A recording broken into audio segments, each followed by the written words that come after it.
Kwenye masuala ya doria na ulinzi na usalama tuna wanufaika wawili, wenzetu wa mambo ya ndani ya nchi, lakini pia na wenzetu wa Wizara ya Ulinzi na Jeshi la Kujenga Taifa. Kwa niaba ya wenzetu wa vyombo, basi tumkaribishe Waziri wa Ulinzi tupate salamu fupi. Karibu Mheshimiwa Waziri. Daktari Raymond Nyansao. Kazi na utu. Mheshimiwa Waziri Mkuu, mimi nakushukuru kwa kunipa nafasi hii, lakini kipekee nitumie nafasi hii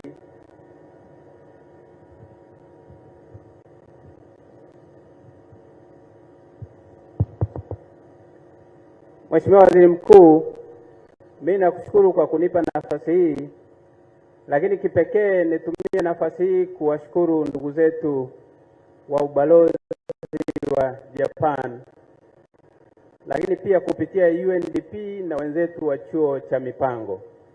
Kwanza, hii inaashiria kwamba wao wanakuwa sehemu ya mchango katika ulinzi wetu wa taifa, hasa kupitia Navy. Kwa hiyo cha kupongeza zaidi ni kwamba kama washirika wema, sisi kama serikali, kama Wizara ya Ulinzi, tunawashukuru. Hii itatuimarisha zaidi kwa ajili ya kuhakikisha kwamba tunalinda taifa letu kwa kutumia mifumo ya kisasa. Mheshimiwa Waziri Mkuu, napenda kuwashukuru, na kwa niaba ya wenzetu wa vyombo pia tunakushukuru wewe binafsi kwa kutupa nafasi ya kusema hili. Asanteni sana Mheshimiwa Waziri. Asante Mheshimiwa Waziri wetu wa Ulinzi. Sasa kwa niaba ya wavuvi wote akiwepo na Waziri wa Fedha, tunamkaribisha Waziri wa Mifugo na Uvuvi ili aweze kutoa salamu na shukurani na pongezi kwa niaba ya wavuvi wote. Karibu Mheshimiwa Daktari Bashiru Ali Kakurwa.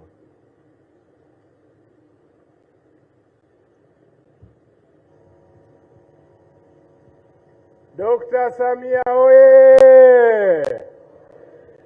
Kazi na utu. Tunasonga mbele. Kazi na tabasamu la utu. Tunasonga mbele.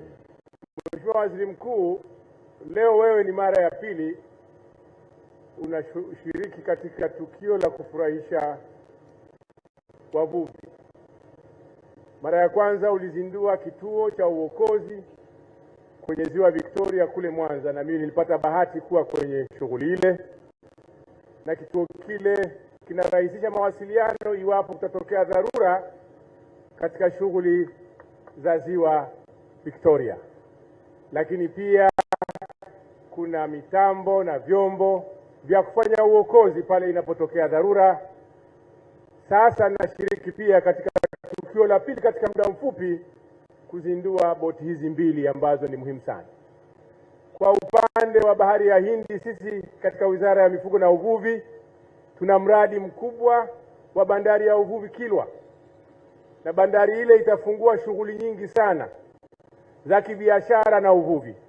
Kwa hiyo swala la usalama litakuwa muhimu sana, na natoa taarifa mbele yako kama nilivyofanya katika Bunge kwamba bandari imekamilika, na mwezi huu tunakamilisha shughuli za kukabidhiwa.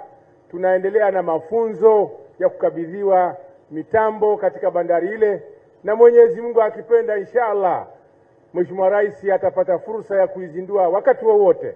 Kwa hiyo fursa hii kwetu sisi ni furaha kubwa sana, na kushukuru sana Mheshimiwa Waziri Mkuu. Asante sana. Asante sana. Asanteni sana Mheshimiwa mawaziri. Sasa na mimi nikiwa naanza salamu zangu, nianze kwa kuwaletea